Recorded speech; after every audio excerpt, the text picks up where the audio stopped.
மொச்சப்பயிர் வந்து ஊற வச்சு வச்சுருக்கேன். மொச்சப்பயிர் சுண்டல் தான் இன்றைக்கி. நம்ம வந்து இதை குக்கருக்குள்ளே சேர்த்துடலாம். இதே அளவு ஊற வச்ச தண்ணியிலே சேர்த்துக்கிறேன். பாருங்கள், மூழ்கிற அளவு தண்ணி இருந்தால் போதும். வேக வச்சு எடுத்துடலாம். ஒரு 3 விசில் இல்லை 4 விசில் வச்சு வேக வச்சு எடுத்துடலாம். நான் ஓவர் நைட்டு ஊற வச்சுருக்கேன். உப்பு இதிலே சேர்த்துட்றேன், தேவையான உப்பை.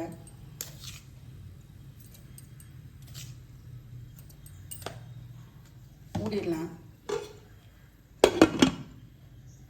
குக்கர் விசில் இறங்கிட்டு நம்ம இப்போ பார்த்துடலாம்.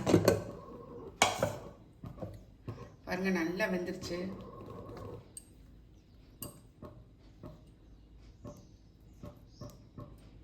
எப்படி வெந்திருக்கு பாருங்க. தண்ணி வடிச்சுட்டு நம்ம தாளிச்சிடலாம்.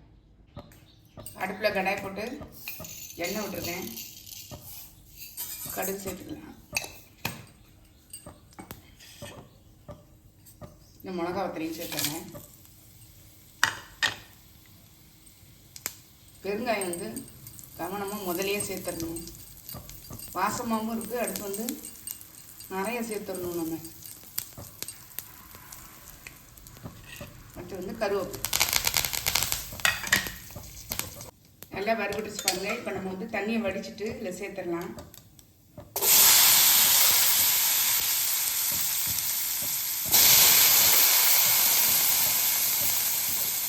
ஏற்கனவே உப்பு போட்டு தான் வேக வச்சுருக்கோம். இன்னும் உப்பு போட தேவையில்லை.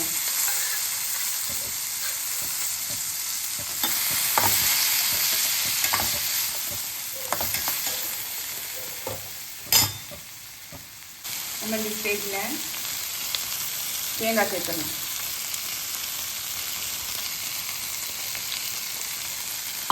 தேங்காய் சேர்த்து ரொம்ப நேரம் வைக்க வேண்டாம். தேங்காய் மட்டும் லைட்டாக உப்பு போட்டுடலாம்.